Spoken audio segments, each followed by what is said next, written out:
Well, here's the proof, interplanetary climate change, which is NASA's hottest secret.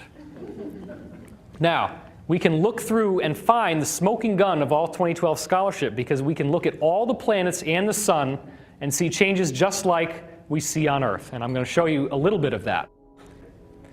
This is a composite graph of solar activity based on core samples from the Antarctic and the Arctic. And what you're seeing is the total amount of sunspot activity. This is what it's been doing in the last few years. We are now at a point where the only time the solar activity was higher than it was right now just so conveniently happens to be 11,000 years ago, which in ancient teaching is associated with what? What happened 11,000 years ago? Atlantis fell, right? Could that be related to the solar activity? Hell yeah. So we're now at the strongest point in 8,000 years since that happened. Mercury has grown a magnetic field when MESSENGER went by in 2008 that was not seen in the 70s with Mariner 10. That's a big change in Mercury. Venus has had a 2,500% increase in this green glow on the night side that you can see there. That's active oxygen. So the atmosphere of Venus is changing back into something that's breathable. Mars is growing clouds and ozone, as you can see right here. There were no clouds on Mars before. That's brand new. The polar ice caps are melting on Mars, and they're actually calling it global warming in the mainstream media. But there's no SUVs on Mars, not that I've ever seen. Jupiter is having these white ovals that were disappearing between 97 and 2000, 3 of them, and then they all meld into one. And this scientist, Dr. Philip Marcus, believed it would cause Jupiter to warm by 18 degrees in only 10 years. Now, if that happened on Earth, what would happen to all life on Earth as we know it? Toast. It's toast. So there's a massive global warming going on with Jupiter. That was the prediction based on what would happen in 2000. That's about the time he did this prediction. He said 10 years. Look at what happens 8 years later. Jupiter is having raging thunderstorms and global upheaval. Towering storms more than 100 kilometers tall. The rare storms, a sign of recent turmoil on the planet. And here's the picture. These bright hotspots were never seen before. This is extra heat that shouldn't be there, and the colors of the rings are changing. Then you go out to Saturn, you're seeing this plasma torus that's grown. All this red area wasn't there before. That's all this charged energy coming from the sun. Jupiter also has one around it, which I just didn't have time to show you in this presentation because we had to shorten it. You're seeing massive X-rays coming out from near the equator of Saturn. That's also a new phenomenon. Again, you're seeing a hot spot, just like the one I just showed you on Jupiter, the raging storms, the global upheaval in 2008. Same thing happened in 2004. Where the heck did all this energy come from? The planet just goes, energy comes out. It's amazing. Uranus, as of 1986, looked like green pea soup with hardly any peas, just the green part. Nothing to see. It's just very flat. Now, this is false color, so that's why this is brighter than this. We're not so much concerned about the color, we're concerned about these little guys, because that's what we didn't see before. These are huge storms. Now remember also, Voyager 2 swept by Uranus, so it saw the whole planet. It didn't just see the side that we see. So even with a satellite going past, we're now seeing all these storms that were not there before.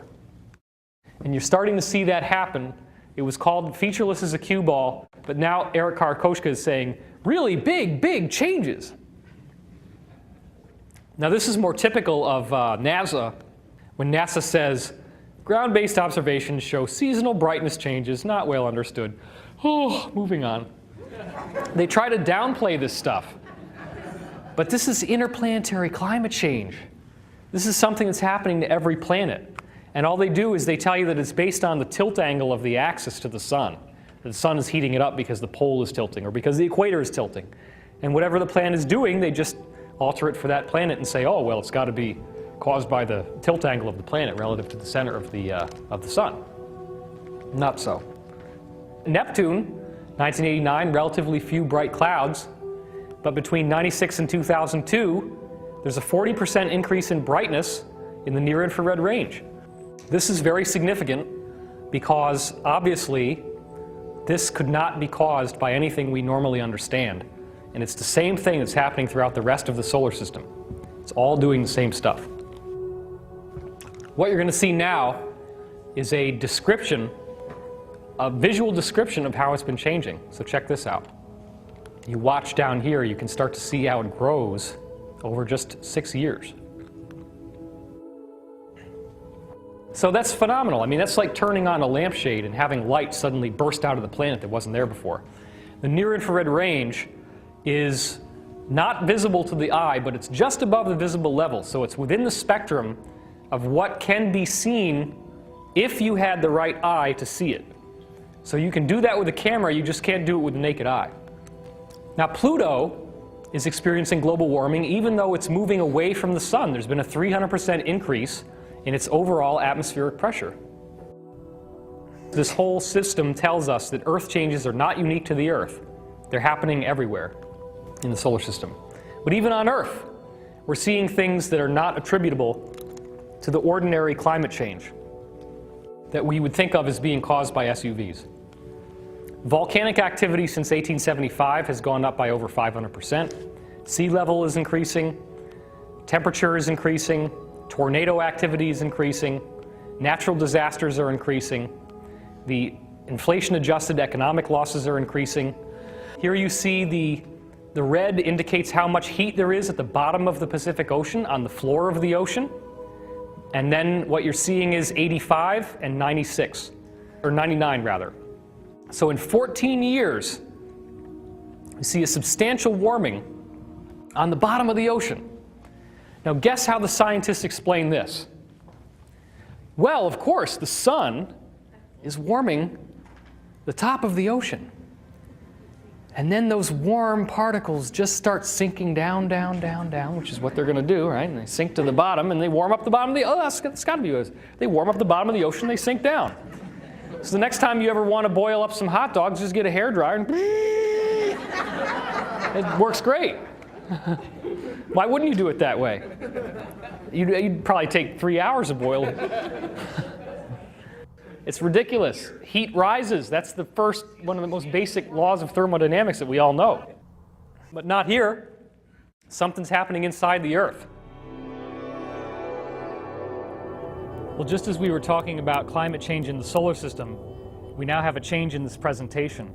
My microphone started malfunctioning at that point in the talk, and so what we've done is to move this shoot here to Joshua Tree, California. And why I'm here is for historical reasons as well. You've just seen how every planet in the solar system is changing in ways that we can distinctly measure. We're seeing brightness changes. We're seeing greater magnetic field strength. We're seeing cataclysmic activity. We're seeing lots of protons and charged particles in the atmospheres. Well, believe it or not, in the early 1950s, UFO contact started occurring here in Joshua Tree with the guys we call the three Georges, George Adamski, George Van Tassel, and George Hunt Williamson. And so what they ended up discovering was an ability to maintain open contact with extraterrestrial intelligence. And that open contact led to prophecies which talked about the idea that the solar system would be changing in measurable ways, just as we're now seeing. But more importantly, these prophecies from the early 1950s clearly established that with these changes in the solar system, there would also be changes in human DNA that would literally correspond to an evolution of the human species as we now know it. This is the working nature of the prophecies of ascension, soul transmutation, and so forth that have been going on for so many thousands of years. We now actually have hard evidence from written prophecies that were published in books in the 1950s that you can go find on your own, showing us, in fact, that these climate changes that I've just described are nothing new. They were known about long ago, and it's all part of this spontaneous evolution that humanity is being led through at this time. So if these prophecies from the 1950s actually have a factual basis, then the interplanetary climate change is not simply going to be something that's making planets brighter, hotter, and more magnetic. It's going to be something that actually changes life as well. Now think about what temperature increase really means. If planets are getting hotter, that means the molecules are vibrating faster. That means there's some sort of increase in frequency going on. So if those changes are being caused by an energetic field, and that energetic field is related to consciousness, then would this mean that the planet is experiencing a rise in its consciousness? That is exactly what I'm suggesting. But in order to make that transition into a new model of biology, we have to first re-examine all of the assumptions that we've made about biological life being something that is randomly evolved only on this planet in the typical model put forth by Charles Darwin, hence called the Darwinian model of evolution. I don't like the Darwinian model of evolution because, frankly, it doesn't even work. If you start looking at examples of bacteria that we see right here around us right now, we know that there's bacteria that's been found in ice from the Antarctic, there's bacteria that have been found inside volcanoes, inside nuclear reactors, and even far out in the cold depths of space. Some bacteria from the Antarctic have been revived after being frozen for 10 million years. And as you go even further, you can see that other bacteria down at the bottom of the Black Sea are able to photosynthesize, meaning that they create their own food energy from the sun, even though it's almost pitch black down there. That's a very unusual condition that suggests that they were made to be in that area. How are they able to do that? Others can thrive on nuclear radiation or even infrared light, which is basically just heat.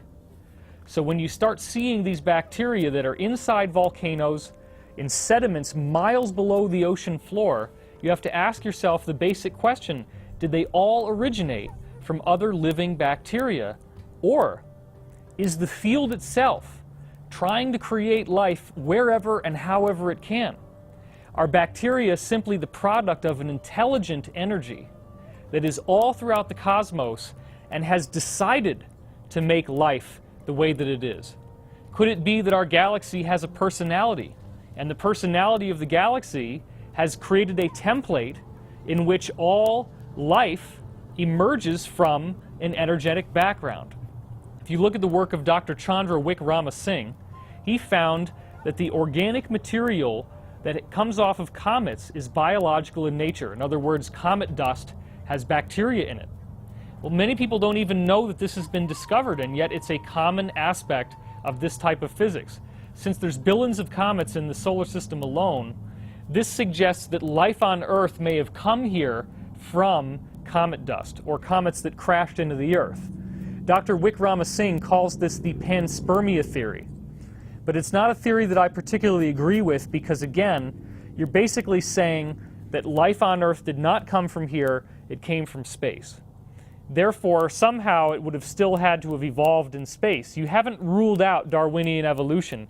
You still have the potential that life could have been a random mutation. Again, that's not what I'm saying. I'm saying that life itself evolved from a field, and the field knows what it wants. So when you're dealing with the chicken or the egg paradox, the answer is it's the chicken and it's the egg, because the chicken and the egg exist together as a template in the field, both of which are ready to spontaneously emerge when the time is right. So believe it or not, I first read a book about Dr. Francis Crick's discoveries that DNA was too complex to have evolved randomly when I was in 5th grade. A friend of mine showed me that book that he'd found in the children's section of the library.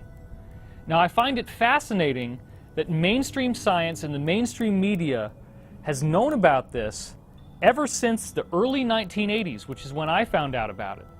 And yet, in all that time, we never hear it discussed that the actual founder of DNA himself, one of the two fathers of all the science that led to us discovering that DNA even exists, is on the public record saying that it's way too complex to have evolved by random chance. It's as if the entire Encyclopedia Britannica fell out of the sky one word at a time, and all those words happened to fall in such a way that they arranged together to make every sentence and every paragraph and every page of the entire encyclopedia. So then you have people that say, well, if you're intelligent design supporter, then that means that you only believe in the Bible, that God created the world 7,000 years ago, and that man and dinosaurs, if there were even dinosaurs, would have had to exist on the Earth at the same time. Or you're on the side of science and you believe only in Darwinian evolution.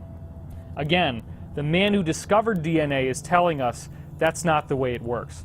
He's telling us DNA is so complex that it has to be part of some sort of intelligent design. And the most fascinating discovery he made concerns the actual dust in our galaxy.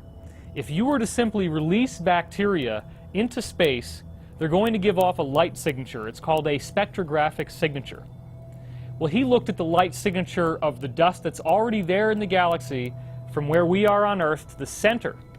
And he found that the dust in the galaxy has the same spectrographic signature as living bacteria. In fact, 99.9% of all the dust in the galaxy has the same signature of light as living bacteria in space. That could mean that everywhere we look throughout the galaxy, we're seeing dust that is actually little critters that are alive. And the reason why is because that's what the galaxy is doing. So if you think about it, this is Howard Hughes' worst nightmare, that space could be filled with germs, as you see in this headline. Howard Hughes, of course, helped finance the Integratron, which is a device that was allegedly built with cooperation from extraterrestrials through George Van Tassel. We're going to get to that in a minute. That's part of why we're here filming in Joshua Tree to end this video.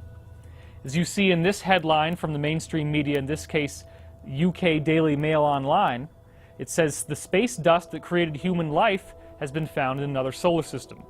So this is another example of how the mainstream media is starting to trickle out this scientific evidence that suggests that bacteria could be just cranking out from the field itself everywhere. In other words, the field takes any given molecules in a certain area and spirals them together to make DNA. DNA is the product of the field. The field literally wants to make DNA because DNA is the wave that is inside energy throughout the entire creation as we know it. One of the ways you can look to see that this might be true is to simply study what happens when you fly things up into outer space and see if there are energetic changes. Well, of course, flying human beings up in outer space, before we get into things like plant seeds, you can look back to testimonies from various astronauts, and they report something called space euphoria, which is that when they go out into space, they have this phenomenal sense of uplifting communion with the universe, a sense of oneness, a sense of stillness, a sense that they are fundamentally unified with everything that there is. And now more recently, the Chinese have done studies where they have flown seeds of various plants up into space and then grown those seeds by a typical hydroponic process when they bring them back down to the Earth.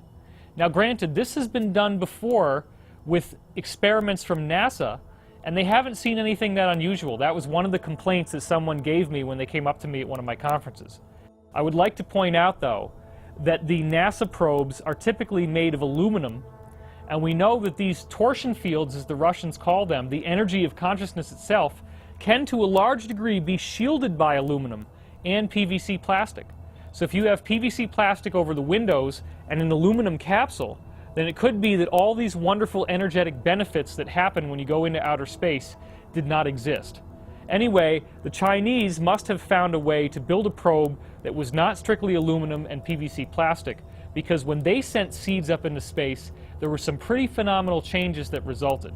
Take a look at this next picture. What you see here is a pumpkin that was grown from a seed that was flown up into space. As you can see, it's absolutely enormous in size. This is not typical. In the next slide here, you see a bitter gao melon, as it's called. This, of course, again, is much, much larger than you would ever normally expect such a melon to be.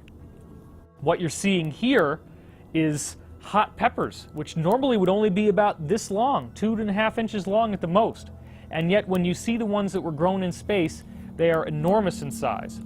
Of course, you may also be aware of Findhorn Gardens, which is a particular area in Europe in which the people that cultivate these gardens believe that they are working with the spiritual aspects of nature. And in so doing, they create plants and vegetation that are just as enormous as what you saw in these photographs.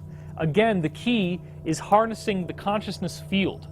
So when we see that by simply flying seeds into space, that they grow much more substantially, that suggests that the energy that makes things alive is in even greater abundance when we go out into space. That might be why 99.9% of all the dust in the galaxy is fundamentally creating bacteria wherever and however it can. This brings us back to the idea that the source of all life can indeed be found in an energy wave. If you can imagine now a stream going down the side of the mountain, and you see rocks in the stream, ask yourself, how did the rocks get into the stream bed? Did the water naturally appear where rocks already were?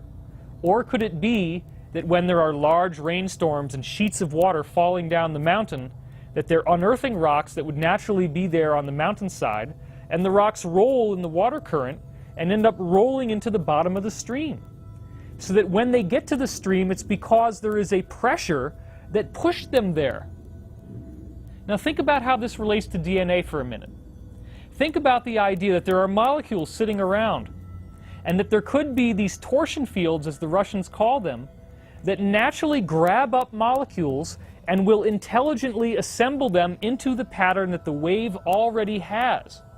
We know that the basic spiral of DNA has as its fundamental signature all the basic aspects of the Fibonacci ratio, or what's called the golden mean, which is the ratio of the number 1 to the number 1.618.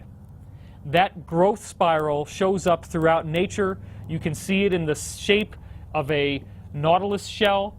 You can see it in the arrangement of a sunflower. You can see it in many of the different patterns and proportions within the human body. This suggests again that the Fibonacci ratio is the fundamental character of the wave, and that DNA is emerging from this wave that exists throughout all of space. Well, this becomes a much more advanced proposition when you look at the work that has been compiled by Dr. James Strick, who wrote a book with the Harvard University Press called Sparks of Life. In the book Sparks of Life, Dr. Strick exposes a major scientific conspiracy that was going on throughout the 19th century, where some scientists were arguing in favor of the Darwinian model, where life evolves through spontaneous random mutation. It just seems to show up on a given planet. You don't know how it got there, it just randomly appears. But remember now, in the 19th century, this conspiracy had not yet been resolved. This was a conspiracy in the sense that the Darwinians ended up smashing down evidence that went against their own model. There were others who were arguing for spontaneous generation, which is the idea that life will spontaneously arise from non-living material. And there were numerous experimental examples of spontaneous generation that were found. These are examples in which you have a hermetically sealed container, and all you have in it is non-living material. There's no way that life could have gotten inside, and yet life spontaneously appears inside this hermetically sealed chamber anyway, with nothing more than water and the most basic ingredients allowing it to come into being. So Louis Pasteur himself had cases where life originated from non-living material. Now if you see on the side of a milk carton where it says pasteurized, that Pasteur in pasteurized is Louis Pasteur. He's the guy who was one of the main architects of this conspiracy because he suppressed his own data and the data of other credible scientists to force fit the Darwinian model into what the data was that we were seeing. So you cannot so easily dismiss this idea of spontaneous generation. There are distinct and real laboratory experiments that show you that this is in fact what was happening. What we've instead had happen is that history has been completely rewritten in favor of the Darwinian model of evolution. And in my opinion, that shouldn't have happened. Well, the best way to see evidence for yourself that this natural, spontaneous emergence of life can exist is in a paper with a very large, tongue-twisting name, Ultrastructural and Light Microscopy Analysis of Sapobians Formation and Growth in Vitro. This was performed by Professor Ignacio Ochoa Pacheco. What is he saying here? SAPA means sand packet, and bions mean light forms, literally life forms that appear initially as light, that emerge spontaneously in a given medium. If you look here, you can see the link on orgone.org where you can look up this study for yourself. In this next slide, what you see is dust and sand that has been sampled from the ocean and put inside a test tube, and then a little bit of surface scum grows on top of the test tube, which is then skimmed off and looked at under a microscope. You don't see anything remarkable in terms of structure in this photograph, because you're literally just seeing little globules that have appeared. The key in Pacheco's experiment was that you had to heat the sand to white-hot luminescence first. Once the sand was heated to a white-hot luminescence, and then you put it into a sterilized test tube with nothing but sterilized distilled water, and you kept a stopper on it, and it was all done inside a vacuum, so there was no possibility of life growing inside.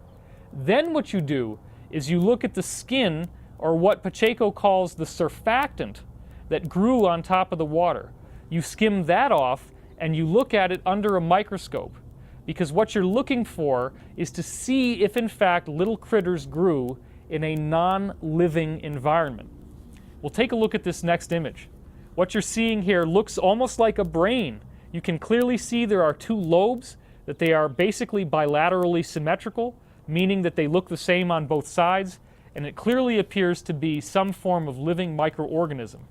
This blows me away even more, because what you're seeing clearly looks like a leaf coming from a sea vegetable form of life. You can even zoom in closer to that leaf, as we do in this next picture, and now what you're seeing is complex cellular organization within the leaf itself. You can clearly see that this is a biological life form. In this next image, you see what looks like a red blood cell, very obviously biological. And what you see in this next image is something similar to a white blood cell, where it actually has what appears to be a mouth on the front. Clearly a living creature. Now finally, this takes the cake for me. What you're seeing here looks like a little spiny porcupine that floats around in the sea.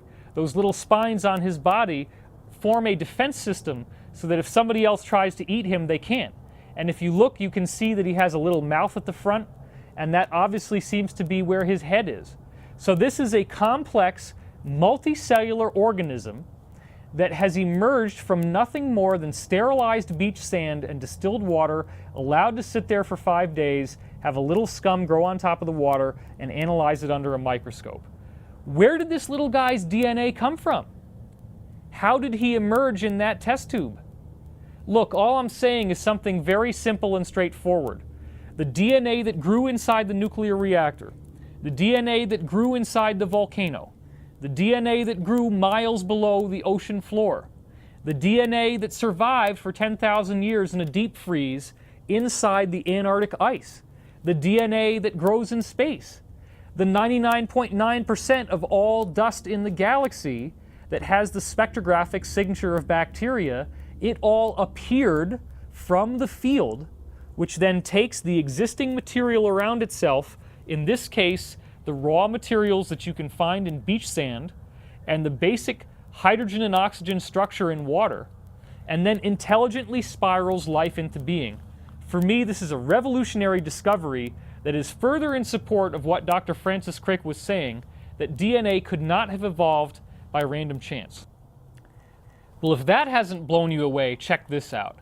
National Geographic published a study on February 15th, 2009, and it absolutely amazed me, because what they showed was the actual proof that identical creatures are appearing at the north and the south poles of our Earth and nowhere else. To be specific, this was called the International Census of Marine Life, and what they found in this census was that there were 235 identical species of creature that were found at the North and the South Pole, but nowhere else on Earth. Finding so many species inhabiting both poles startled the scientists, as National Geographic said. Among other species that were found on both poles included whales, worms, and crustaceans. Exactly where these species came from and how they ended up a world apart with comparatively warm oceans in between remains a mystery, the scientists said. And that's a direct quote from the article. So what they don't understand is that the field is creating these life forms. Some scientists actually tried to say that ships may have been taking in ballast, meaning water, to weigh them down at the North Pole, sailing to the South Pole, and then releasing the ballast, and that this is how the creatures went from pole to pole. Well, that was actually examined, and they found that there are no ships that are traveling that way that could account for this. What you're simply seeing is that the Earth has this energetic engine that's cranking out life forms at the poles by the same process, and those life forms only appear there and nowhere else. Well, if you look at this first picture, what you're seeing is called Limacina helicina. This is a creature that only appears at the pole, has a very unique and interesting structure. The bottom of it looks almost like it's a snail shell, but then the top of it appears to be some strange form of jellyfish. This next creature that you see here, again, only appears at the poles, has a very interesting, almost angelic look to it. The next creature here, again, looks like a crustacean, sort of like a shrimp, but you only see this creature appearing at the poles. And lastly, this guy very much looks like a shrimp, except you see he has these two huge arrows at the front of his face, obviously for some sort of defense to stab other creatures and have his own food supply. What we're seeing here is a really phenomenal effect, because you can look at the work of Pacheco and see little marine organisms growing inside that beach sand that was heated to 1,000 degrees Celsius. But now we look at the Earth itself, and when we look at the poles, we're finding creatures that emerge there but nowhere else. To me, this is a phenomenal proof that what we're dealing with is, in fact, a source field, a life-generating energy field that will naturally take biological material in a given area and arrange it in such a way as to create life forms based on a design template. A design template, by the way, that is intelligently made. Is this solar system change that we're dealing with in some way related to species evolution? Does this solar system change promote species evolution in some way? Could DNA originate and evolve by an outside energy source? We're already seeing the proof lining up for that to be possible. When we look at the study of Dr. John Kearns, we see further evidence that this evolution of species could be energetically promoted. When you take bacteria who are lactose intolerant and you drop them into a lactose-only environment, as Dr. John Kearns did, they do not die off from starvation as you might expect. Instead, they spontaneously evolve new mouth parts that allow them to digest the lactose. This means that a change in the environment actually stimulates evolution. Well, it's obvious that global warming is a change in our environment right now. It's too hot, it's too cold, there's too much water, there's not enough water, and these things keep happening over and over again. So is that change in our environment stimulating us to grow in some way? Well, we just saw now with bacteria that you can drop lactose-intolerant bacteria into lactose, and they spontaneously evolve into something else. We can also see the same effect as you saw with the lactose-intolerant bacteria digesting lactose by spontaneous evolution by looking at the Italian wall lizard. Over a 36-year period, the descendants of these original lizards spontaneously evolved in a very fascinating way. In 1971, 5 adult pairs of Podarcus sicula, or the Italian wall lizard, were moved from their home island in the South Adriatic Sea.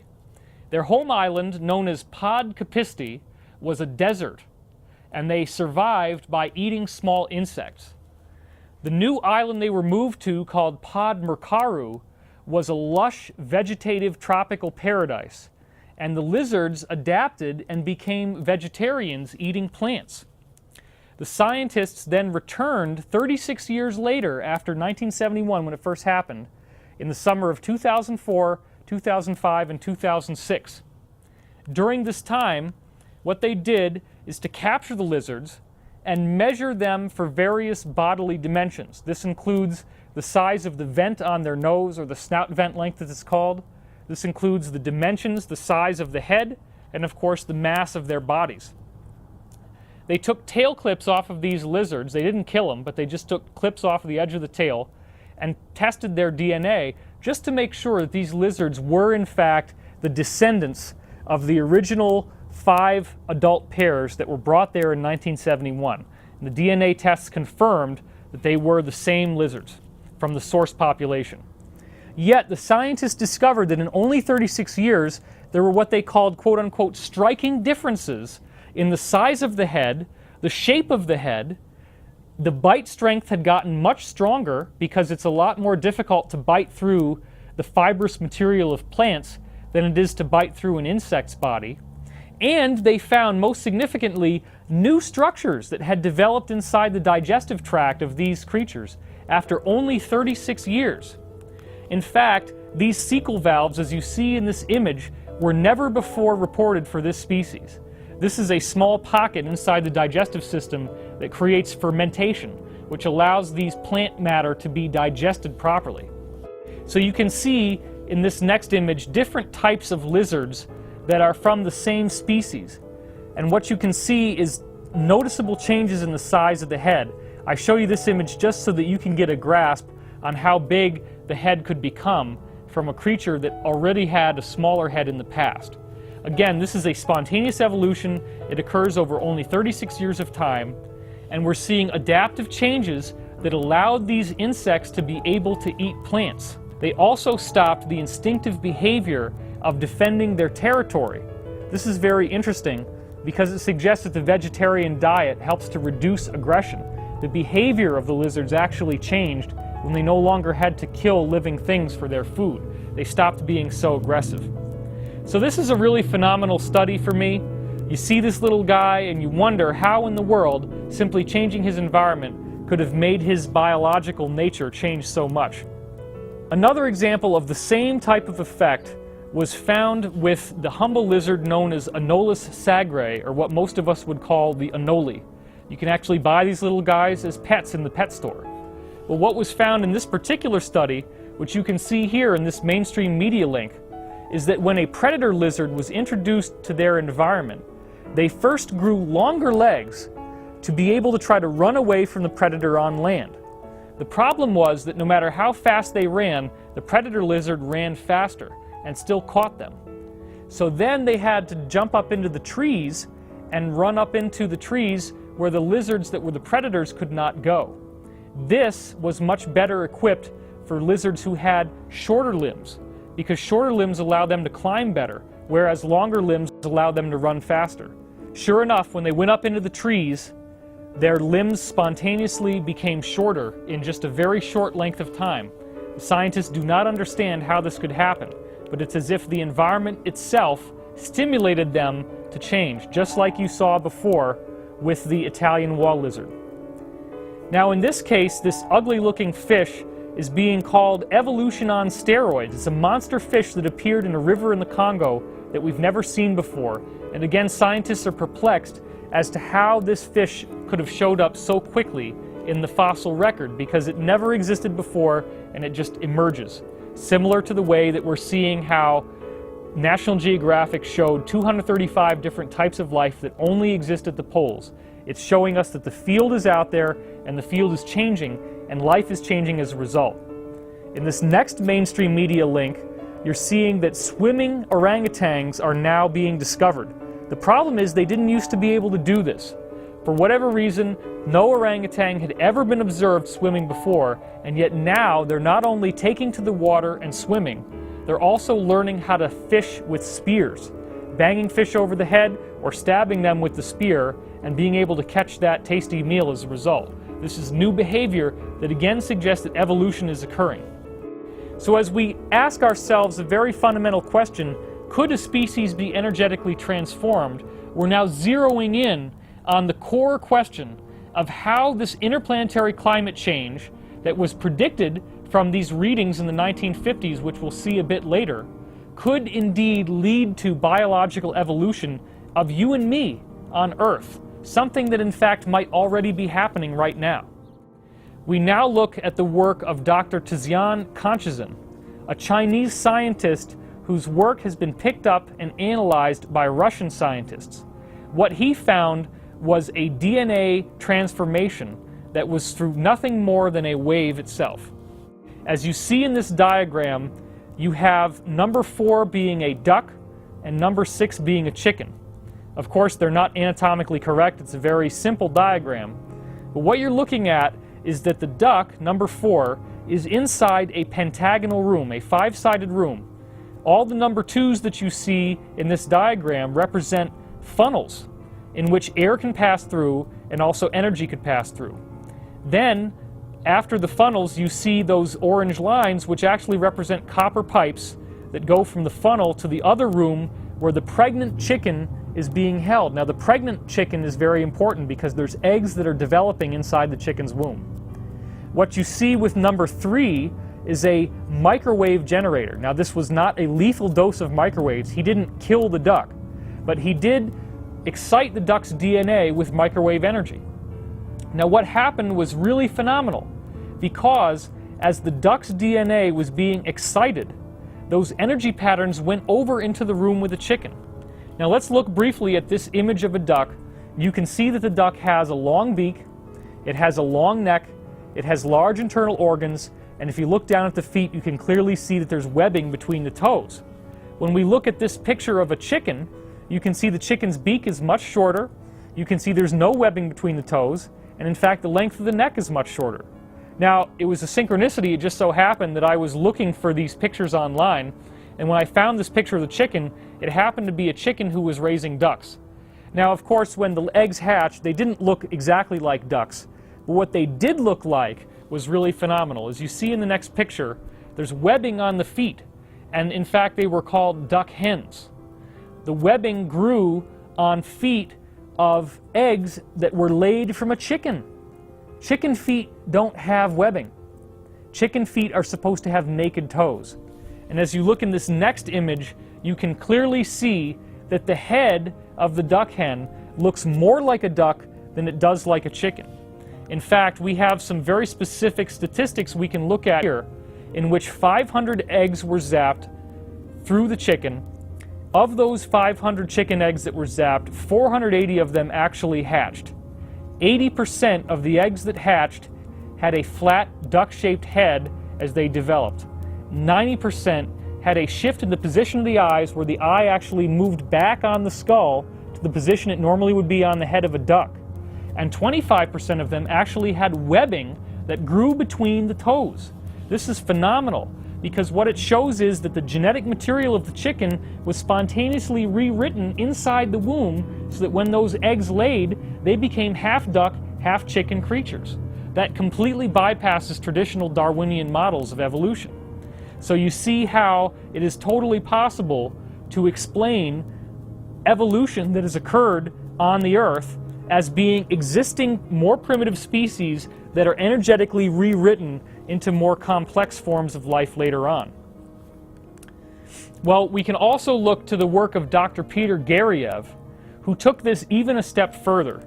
And what he did is to take eggs that had been laid by a frog and then zap them with a laser light that had gone through eggs laid from a salamander. Now, a salamander is considered a more primitive form of life than a frog. One of the unique qualities of a salamander is that you can cut off one of his limbs and the limb will actually regrow. The salamander has the power of regeneration, whereas the frog does not. So in this sense, you could almost say that it dialed the DNA backwards in evolution a bit. Because what happened when you redirect laser light through a salamander's embryos into a frog egg is that the frog egg has a complete metamorphosis, and what comes out is a fully healthy salamander, not a frog. Now, this is a scientific revolution in the making because it suggests that you can have a complete transformation from one species to another within one generation. Your parent could be one creature, you lay the egg develops into a completely different creature, and the only thing that you need to make that transition possible is the actual wave information that rewrites the DNA. It's almost as if DNA is like a jigsaw puzzle that has more than one solution.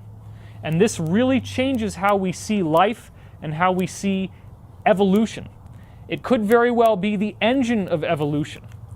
For if again you look back to the fossil record, as I said before, Dr. James Rope and Dr. David Sepkoski, two paleontologists from the University of Chicago, analyzed marine fossils, over 3,600 different genres of life that emerged in the various layers of fossils from the ocean.